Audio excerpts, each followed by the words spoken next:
1, 2, 3 və 4-cü ixtisas qrupları üzrə qəbul imtahanının ikinci mərhələsinin ikinci cəhdində iştirak etmək üçün qeydiyyat prosesi bitib. 71.890 nəfər qeydiyyatdan keçib. Dəqiq ekspert reporta istinadən xəbər verir. Onlardan 63.927 nəfəri Azərbaycan bölməsi, 7.963 nəfəri isə ingilis bölməsi üçün müraciət edib. Birinci ixtisas qrupu üzrə qeydiyyatdan keçənlərin 22.296 nəfəri Azərbaycan bölməsi, 2.685 nəfəri Rus bölməsi üzrədir.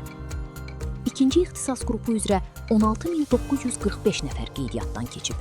Onlardan 16.945 nəfər Azərbaycan bölməsi, 1958 nəfəri Rus bölməsi üzrədir. Üçüncü ixtisas qrupuna gəlincə, bu ixtisas qrupunda iştirak üçün 22.704 nəfər qeydiyyatdan keçib.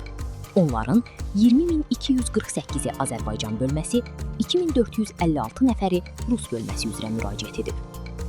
Dördüncü ixtisas qrupu üzrə isə 4.438 nəfəri Azərbaycan, 864-ü Rus bölməsi olmaqla cəmi 5.302 nəfər qeydiyyatdan keçib.